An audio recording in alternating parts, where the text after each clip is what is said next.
Ob osrednjih dogodkih na festivalu Lent, ki so večinoma glasbeni, festivalski program ponuja številne ostale prireditve po starem mestnem jedru. Ti so v nekaterih pogledih še bolj kreativne in obiskovalci včasih zahtevajo več kot le sedenje in poslušanje ali pa opazovanje. Tudi letos se bo Koroška cesta za nekaj ur spremenila v živo ulico. Nam je v vsakem primeru Koroška cesta. Lent je zaprt in jaz upam, da bo tudi kmalu dejansko zaprt, čeprav me bodo zdaj vsi stanovalci tam verjetno nekam poslali. Ampak Koroška cesta kot ena izmed najstarejših, kot najstarejša cesta v mestu, mislim, da je zadnji čas, da se spremeni v ulico in to pač tudi spodbujamo. Zdaj mislim, da je že 4. leto, da to zapiramo, vsaj simbolno, dajemo prostor tistih 5 ur za šport, za kruha in iger oziroma športa in iger.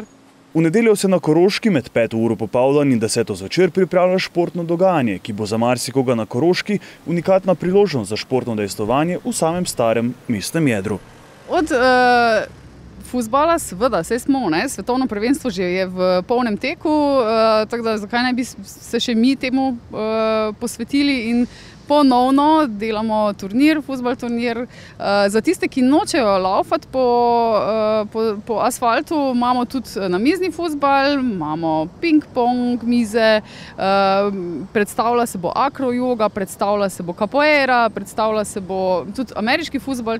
V sklopu programa Živo mesto se obeta tudi več dogodkov na Rotovškem trgu. Obiskovalci pa bodo kotičke in zgodbe mesta lahko odkrivali na rajzefibričnih sprehodih. Ta Koroška, ki je v tem trenutku polna s počevino, v tistih 5 ur, hvala Bogu, namenjena ljudem, ki bodo se pač bolj ali manj hitro gibali. Družabne igre bodo tudi šah, seveda spada med šport. Jaz mislim, da smo s tem pač uspeli usmeriti pozornost tudi v to, da ja, Maribor je v tem trenutku prestolnica športa, zakaj ne bi tega tudi malo močneje izpostavljali. Bil je tudi zelo dober odziv strani vseh športnih društev. Tudi tokrat pa dogodek ne bo potekal kar tako. Dodana vrednost v tem primeru so gospe nogometašice v 60 letih. Za piko na i ali pa za jagodo na torti, na smetani smo pa pripravili eno tako čisto, zelo specifično lokalno zgodbico in sicer ne vem, kdo ve za vijolice, ampak to so bile gospe, ki so v 70-ih igrale, Mariborčanke, se pravi, ženska ekipa NK Maribor, ki je v 70-ih igrala celo na beograjski Marakani.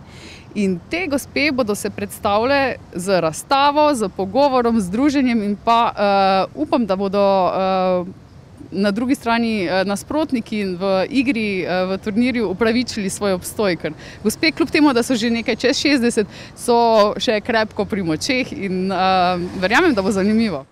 Že v petek se obeta gospodski dogodek na Gosposki ulici. Posebno pozornost bodo v sklopu Živega mesta namenili tudi lastnemu raziskovanju obiskovalcev in ustvarjanju na področju likovne umetnosti.